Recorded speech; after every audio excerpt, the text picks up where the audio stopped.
Your thoughts are a mirror of your life. Change your thinking, and you change your life. A significant 85% of individuals grapple with low self-esteem, often linked to negative self-talk at some point. This statistic is large enough to pause and ponder what's happening in our minds. Today, we delve deeply into a topic that is both challenging and transformative: eliminating negative thinking. This isn't solely about silencing your inner critic. It's about empowering yourself to lead more fulfilling lives. In Stoicism, we encounter a profound realization that our thoughts are not just whispers in our mind. They are the loud voices that govern our happiness and suffering. Stoic wisdom enlightens us that although the world may not conform to our wishes, our perception of it is entirely our own. Stoics were not merely ancient thinkers. They were the supreme mental warriors, fighting the tyranny of uncontrolled thoughts with rationality and inner peace. Today, I will guide you through understanding how these negative thoughts affect us and introduce practical Stoic methods to counteract them. We'll discover how to use the power of our minds to build a life not limited by negativity, but driven by wisdom, courage, justice, and temperance. If you're skeptical, I urge you to stay tuned. This might challenge your deepest beliefs, yet it will also unlock the door to new personal growth horizons. Before diving in, share this video with others on their journey of self-improvement and philosophical discovery. If you value the insights we're exploring and wish to support our Stoic journey, please hit the subscribe button. Let's begin. Understanding the problem. Negative thinking isn't merely an occasional annoyance or a brief bad mood. It's a widespread issue that can profoundly influence every aspect of our lives. From our morning mood to decisions about health, careers, and relationships, these thoughts can be crippling. But what exactly is negative thinking? At its core, it's a habit of expecting the worst, undermining our efforts, and often believing we are less capable or deserving than we truly are. Why do we succumb to this trap? Stoic philosophers posited that it's not the events themselves that upset us, but our interpretation of them. Epictetus famously stated, "Men are disturbed not by things, but by the view which they take of them." This perspective is crucial in understanding our struggle with negative thoughts. It's not reality that confines us, but the lens through which we see our world. Carl Jung's study of the psyche further elucidates this, noting that much of our negative thinking originates from the less conscious parts of our mind, the personal and collective unconscious. Jung wrote, "Until you make the unconscious conscious, it will direct your life, and you will call it fate." By bringing these unconscious beliefs into conscious awareness, we can start to lessen their control over us. Reflect on how this affects daily life. When encountering a challenge, negative thinking can make us feel defeated before we even start, deterring us from actions that could lead to success. It's like rowing a boat with all your might, but you're unknowingly anchored to the shore. Stoicism encourages us to critically and logically examine our thoughts, questioning the validity of negative assumptions. Marcus Aurelius, in his Meditations, urges us to scrutinize our thoughts, dismissing those that are irrational or unhelpful. This introspection allows us to detach from harmful thought patterns and reclaim control over our mental landscape. Origins of negative thinking. Understanding the sources of negative thinking is key to addressing it effectively. This goes beyond spotting bad habits.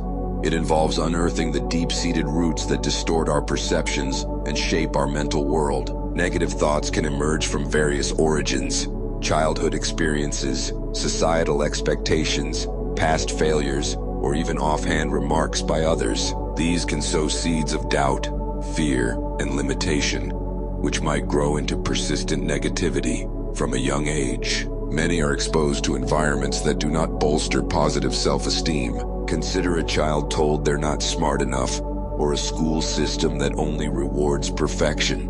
These can significantly influence our worldview. Aristotle noted, "We are what we repeatedly do." Excellence, then, is not an act, but a habit. If we apply this to the mind, repeated negative thoughts become a habit of viewing ourselves and our capabilities in a lesser light. Our own experiences of failure and rejection can solidify these negative dialogues. Each setback or critique can reinforce the whisper, "I knew I couldn't do it," leading to a self-fulfilling prophecy not due to lack of ability, but because we act according to our negative beliefs. Plato's notion that reality is constructed by the mind suggests we can alter our reality by changing our mind. By questioning and challenging our interpretations, we can begin to dismantle the roots of negative thinking. Fear is another major contributor to negative thoughts.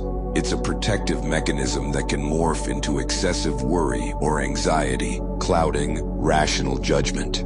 Stoicism offers a technique known as the premeditation of evils, where one visualizes the worst-case scenario to lessen its emotional impact if it occurs. Jung's insight that until you make the unconscious conscious, it will direct your life and you will call it fate, reminds us that many negative thoughts stem from unconscious beliefs shaped by our early influences. Making these beliefs conscious can strip them of their power, allowing us to control our thoughts better. Renew your mind. When we speak of renewing our minds, we're not merely suggesting a temporary shift towards positivity. We're advocating for a deep, lasting transformation of our inner dialogue. This is about fostering a mindset that allows us not just to endure, but to flourish. Stoic philosophers provide timeless advice on achieving this through disciplined reflection on our thoughts, deliberately shaping them to promote resilience and tranquility. A core Stoic belief is that our emotions and reactions stem from our judgments, which we have the power to alter. Marcus Aurelius observed, "You have power over your mind, not outside events. Realize this, and you will find strength." This insight emphasizes that renewal starts by controlling our thoughts, evaluating their truthfulness, and aligning them with our true intentions and values. Aristotle's perspective adds depth here, stating, "Knowing yourself is the beginning of all wisdom." This introspective journey involves examining our thought patterns to distinguish those that benefit us from those that undermine us. By becoming conscious of our thoughts, we can challenge the negative ones that have become habitual. This isn't about denying emotions, but understanding and managing them more effectively. Carl Jung's psychological insights complement Stoic teachings, arguing that what we resist persists and grows. Instead of resisting negative thoughts, Stoicism encourages us to recognize them, trace their origins, and evaluate their validity, preventing them from growing in the shadows of our unconscious. Furthermore, renewing the mind involves engaging with content and activities that nurture growth. This could mean reading philosophical texts, exploring inspiring art, or dedicating time to reflection and meditation. These actions introduce new perspectives that can override our outdated, negative narratives. Socrates' call for an examined life is vital here. By constantly questioning our beliefs and thoughts, we engage in a continuous process of mental renewal, keeping our minds open and our lives aligned with our philosophical aspirations. This practice isn't just a task. It's a way of living that refreshes our internal world in tune with our experiences. Plato's emphasis on aligning with the ideal forms of justice, beauty, and goodness can be applied to mind renewal as an effort to align our thoughts with our most virtuous and empowered selves. By striving for these ideals, we craft a self-concept that is strong, compassionate, and wise. Implementing this can start with daily affirmations or Stoic reflections, setting the tone for the thoughts we cultivate. Whether it's an Epictetus quote on the power of our responses or a Jungian mantra on confronting our shadows, surround yourself with positivity. This principle involves actively choosing environments, people, places, and media that enhance our mental and emotional health. Seneca wisely advised, "Associate with people who are likely to improve you." This encourages us to be selective about our social circles, fostering relationships that inspire growth. Aristotle further discussed the importance of companionship in his categorization of friendships into utility,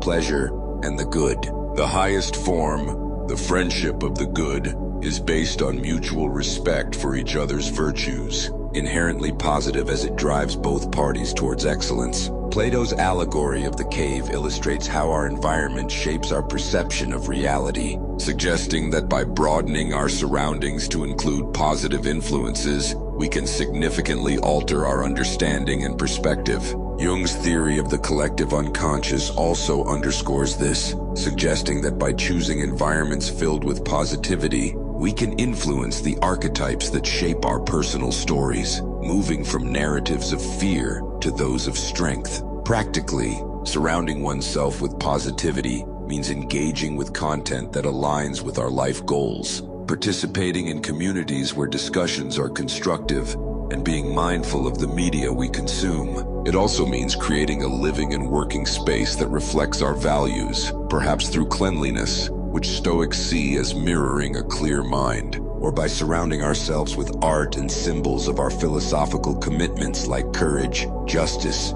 moderation, and wisdom. Seneca's advice to maintain youthful enthusiasm suggests that by enveloping ourselves in positivity, we not only enrich our lives but also set a positive example for those around us. Take Stoic action. Stoicism teaches that understanding and good intentions aren't enough. Action is crucial. Epictetus's directive, first say to yourself what you would be, and then do what you have to do, highlights this Stoic truth. Our ideals must manifest through our actions. Taking action in Stoicism means adopting behaviors that embody our philosophical values, making daily choices that reflect wisdom, justice, courage, and moderation.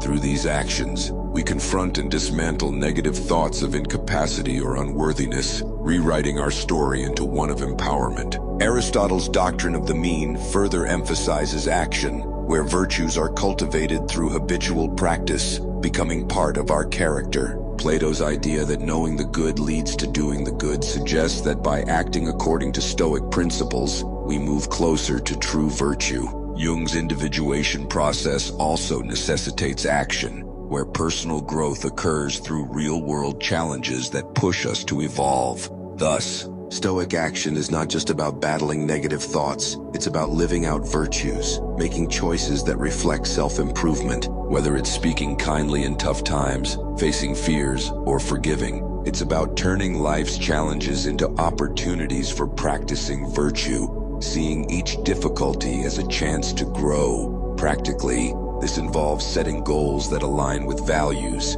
engaging in service that promotes justice, or maintaining practices like journaling or meditation for self-control and reflection. The power of words. Stoicism stresses that our speech, like our actions, should reflect our virtues. Epictetus advised, first learn the meaning of what you say and then speak, pointing to the power of words in shaping our reality. Marcus Aurelius often considered how to communicate with truth and virtue, suggesting our words should embody honesty, restraint, and kindness, extending our Stoic practice outward. Aristotle's concepts of ethos, pathos, and logos underline the persuasive power of speech, where credibility, emotional connection, and logic shape our communication. Plato's dialogues demonstrate the power of precise language to challenge assumptions and reveal truth. Jung's insights into how language reflects and shapes the unconscious further echo Stoic emphasis on mindful speech. In our internal dialogues, the words we choose can either empower or debilitate us, with positive self-talk reinforcing Stoic virtues. Hence, in Stoicism, words are not just theoretical, they are practical tools for shaping ourselves, influencing others, and crafting a world of reason, virtue, and wisdom. Conclusion. Thank you for joining this exploration into Stoic philosophy with Stoic Marcus. Remember, the words we speak and actions we take pave the way for a life of virtue and purpose. As you face life's complexities, let Stoicism guide you, transforming every challenge into growth. Thank you for being part of our Stoic community, where we're not just gathering knowledge but fostering wisdom and strength together.